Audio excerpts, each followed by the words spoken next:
Assalamualaikum warahmatullahi wabarakatuh. Saya Nabila Jania Fitra, NPM 19163, bersama teman saya Putri Ayu Suwandari, NPM 19159, akan mempresentasikan tugas proses manufaktur tentang pengaplikasian proses manufaktur dalam teknik industri dan teknik mesin.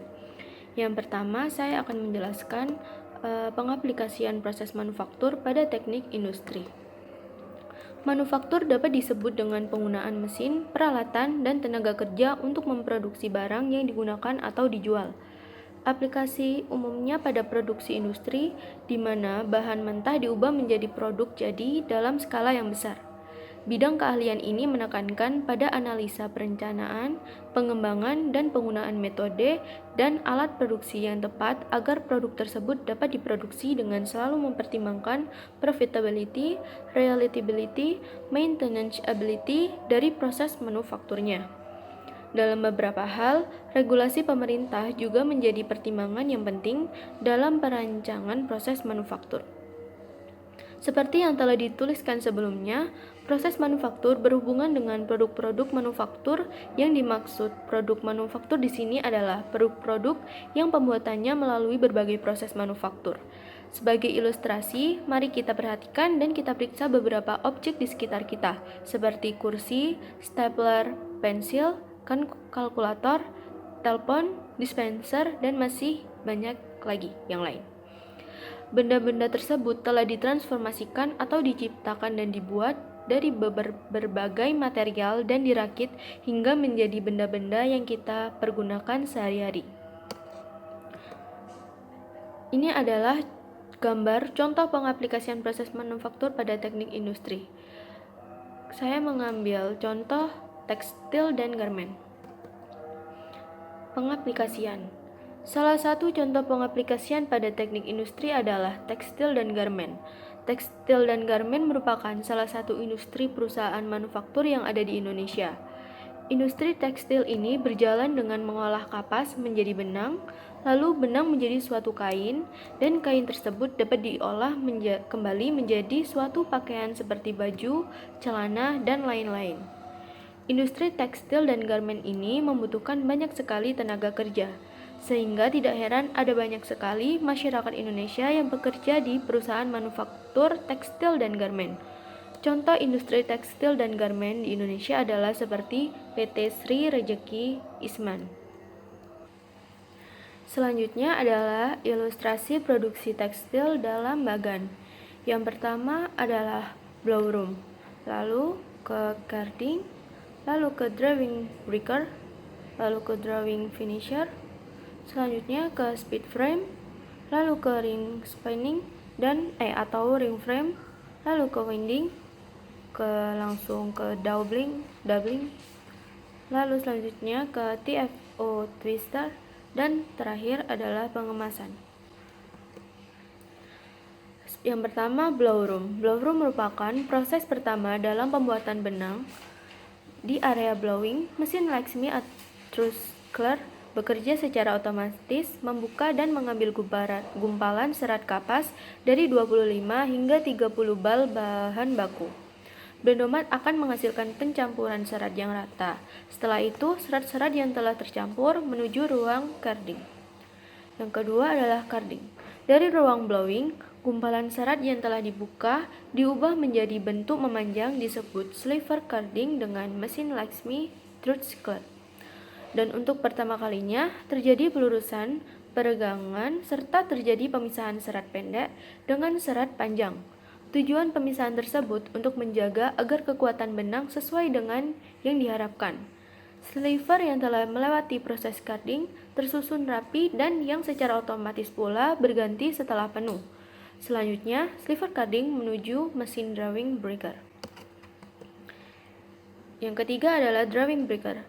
Dari proses carding, sliver carding diubah menjadi sliver drawing breaker, di mana terjadi proses peregangan dan pensejajaran.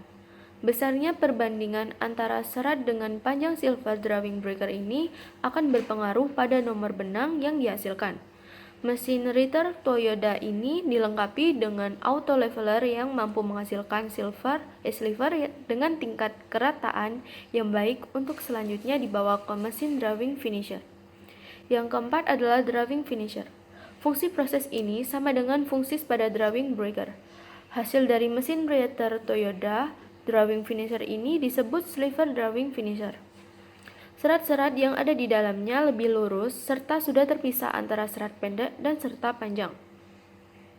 Sama seperti drawing breaker, drawing finisher juga mempunyai auto leveler yang dapat menghasilkan sliver dengan tingkat kerataan baik. Selanjutnya, sliver menuju ke mesin roving.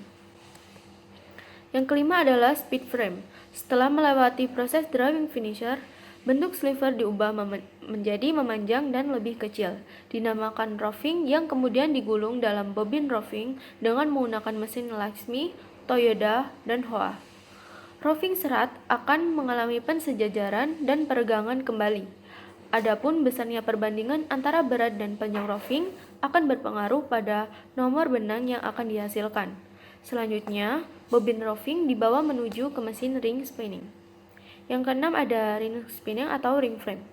Untuk menjadi benang, roving mengalami proses peregangan, pemberian twist, dan penggulungan. Benang yang dihasilkan ini digulung pada kop yang dibedakan warnanya. Hal ini dimaksudkan agar tiap jenis nomor benang dapat dibedakan pula, sehingga terhindar dari kekeliruan pada proses selanjutnya. Mesin Ritter, Zinsser, Hoa, dan Toyoda ring spinning dapat menghasilkan kualitas benang yang baik untuk proses knitting atau rajut, maupun weaving atau tenun. Untuk menghindari berhentinya mesin dalam waktu cukup lama, pada mesin ini biasanya ada beberapa petugas yang khusus ditugaskan mengambil hasil proses atau drawing. Lalu yang ketujuh ada winding. Mesin Loewe, Murataki Pro, dan Savio ini digunakan untuk memindahkan gulungan benang dari kop ke kon, sekaligus menghilangkan bagian-bagian benang yang terlalu tebal maupun yang terlalu tipis dalam panjang atau berat tertentu dalam kon atau kelos. Kon bisa berupa paper cone atau plastik cone untuk kemudian siap di packing atau masuk ke proses selanjutnya. Mesin winding ini dilengkapi dengan yarn clearer Uster Quantum dan Loewe yang dapat menghasilkan benang dengan kualitas terbaik untuk proses rajut ataupun tenun. Yang kedelapan ada doubling. Setelah proses winding selesai, benang memasuki proses doubling. Doubling berfungsi untuk merangkap benang. Di sini benang single diubah menjadi benang double dan gulungannya dipindahkan ke bobin silinder dengan ukuran yang telah ditentukan. Mesin Muratech doubling juga dilengkapi dengan yarn clearer yang berfungsi agar tidak terjadi penyimpangan dari jumlah benang yang harus didoubling dan secara otomatis pula berhenti jika benang yang sudah dirangkap kurang dari 2 atau lebih. Selanjutnya ada TFO atau 2-for-1 twister. Di area TFO, benang dari mesin Oerlikon, Murata, dan Liwa doubling diberi antihan atau twist. Gulungannya dipindahkan kembali ke kon. Mesin TFO dapat menghasilkan produksi dengan varian twist yang rendah serta ditunjang dengan double winder yang dilengkapi dengan yarn clearer untuk menunjang kualitas produksi yang baik yang fungsinya agar tidak terjadi penyimpangan dari jumlah benang yang harus didoubling. Benang yang dihasilkan bisa menggunakan paper cone atau plastik cone untuk kemudian siap packing. Yang terakhir ada pengemasan. Setelah seluruh proses selesai, benang dibawa menuju ruang ultraviolet quality control memeriksa kesempurnaan gulungan benang. Selanjutnya, benang siap di packing. Benang dikemas ke dalam karung atau dus atau palet, baik benang single yang dihasilkan dari mesin winding atau benang double yang dihasilkan dari mesin TFO. Pada proses ini, benang harus benar-benar dipisahkan menurut jenis nomornya agar terhindar dari komplain pihak konsumen. Selanjutnya akan diputarkan video tentang proses pembuatan tekstil atau garment.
5,9. Di sini saya akan menjelaskan tentang pengaplikasian proses manufaktur pada teknik mesin.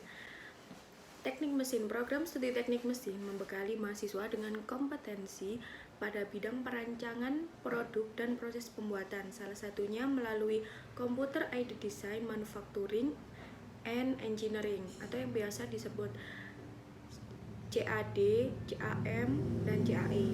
Dengan teknologi ini, mahasiswa membuat digital prototyping mulai dari perancangan konsep dengan pemodelan 3 dimensi, produk secara digital, perancangan mekanisme, simulasi dan analisis performasi teknik, pembuatan gambar teknik, perancangan dan analisis proses manufaktur, hingga pembuatan assembly model. Selain itu, mahasiswa juga dibekali dengan penguasaan teknologi komputer, numeric control atau CNC yang diperlukan dalam pembuatan produk dengan kepresisian dan akurasi yang tinggi. Dalam sistem manufaktur yang melibatkan banyak peralatan bahan baku, peralatan, dan sumber daya lain, mahasiswa dibekali kemampuan untuk merancang dan merekayasa sistem manufaktur untuk dapat meningkatkan produktivitas produksi, kualitas, dan nilai jual produk. Berikut adalah contoh pengaplikasian proses manufaktur pada teknik mesin. Kemudian pengaplikasian proses standar pembuatan mobil, di mana membuat kendaraan di Indonesia dilakukan melalui urutan bertahap. Peralatan modern berbasis komputer seperti General Welder and Automatic Spray Machine kini sudah menjadi standar yang diterapkan pabrikan. General Welder adalah sistem pengelasan titik pada bodi mobil secara otomatis dengan tingkat akurasi tinggi. Begitu pula dengan peralatan automatic spray machine yang mampu melakukan pengecatan secara otomatis. Berikut adalah ilustrasi pembuatan mobil dalam bagan. Yang pertama ada perencanaan, kemudian desain, kemudian planning, pembuatan prototype, pengecatan, welding, proses stamping, numerous test, pembuatan mesin, assembling, inspeksi, dan yang terakhir adalah pemasaran. Kemudian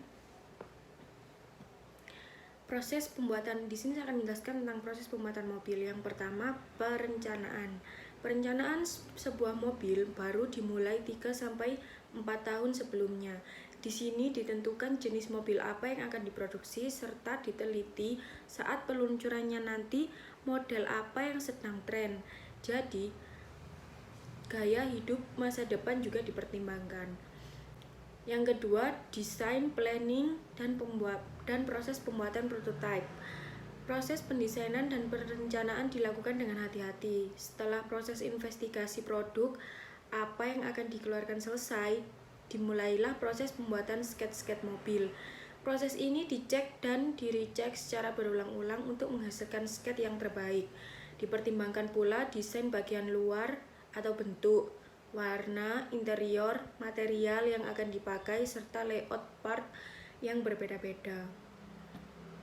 Kemudian yang ketiga, mobil-mobil setelah dipilih menjadi beberapa bagian, selanjutnya divisualisasikan secara 3D di komputer.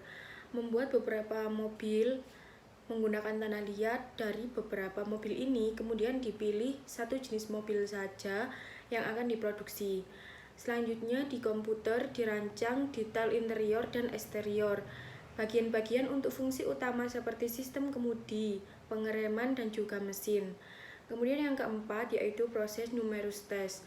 Kemudian dilanjutkan pembuatan prototipe mobil berdasarkan desain yang telah ditentukan tadi. Prototipe ini selanjutnya dites beberapa kali meliputi crosswind test, brake performance test, low temperature test, radio wave effects test, wet road test, dan terakhir tes di kondisi daerah di penjuru dunia. Kemudian yang kelima, proses stamping. Pembuatan part body. Untuk membuat body part per partnya digunakan alat yang disebut die atau cetakan. dan dipres dengan mesin pres yang tekanannya puluhan hingga ribuan ton. Stamping proses panel atau part body dibuat dari material dengan ukuran dan ketebalan berbeda-beda. Semula material ini berbentuk gulungan, kemudian dipotong-potong dengan mesin shearing, dipres di die dengan mesin press, dan dicek kualitasnya untuk mendapatkan hasil terbaik. Yang keenam yaitu welding. Part hasil setelah stamping digabungkan dengan cara dilas. Kebanyakan proses pengelasan dikerjakan menggunakan robot, walau ada juga part yang dilas secara manual. Kemudian yang ketujuh yaitu pengecatan. Dari proses pengelasan bodi mobil diteruskan ke proses pengecatan yang meliputi pengecatan dasar atau undercut. Proses dicelupkan ke dalam cairan cat dan diproses secara elektrolisa untuk menghasilkan cat yang rata. Lapisan ini berfungsi untuk mencegah karat. Yang pelapisan kedua, robot menyemprotkan cat berwarna abu-abu atau grey untuk menjaga cat luar tetap baik dan melapisi panel agar tetap halus. Kemudian pengecatan yang terakhir yaitu top coat, yaitu pengecatan dilakukan oleh robot dari segala arah untuk menghasilkan warna akhir kendaraan yang diinginkan. Kemudian yang kedelapan yaitu pembuatan mesin. Blok mesin dibuat dari campuran besi, sisa atau scrap material untuk membuat bodi, dan aluminium yang dilelehkan atau dicor dalam tungku dan dituang dalam sebuah alat cetak. Proses ini disebut casting. Kemudian mesin digunakan untuk memproses material yang dipanaskan seperti roda gigi, batang torak, dan lainnya. Proses ini disebut forging. Kemudian blok silinder dan part-part lain seperti piston, crankshaft, dan lainnya masih harus diproses di mesin CNC untuk mendapatkan dimensi sesuai ukuran dan toleransinya. Di samping itu, untuk mendapatkan hasil yang sangat halus di bagian yang saling bergesekan, masih dilakukan proses polishing. Komponen mesin yang sudah siap selanjutnya dirakit, disetting, dan dites untuk mendapatkan mesin yang ideal. Mesin sendiri terdiri dari sekitar 550 komponen. Kemudian yang kesembilan yaitu assembling.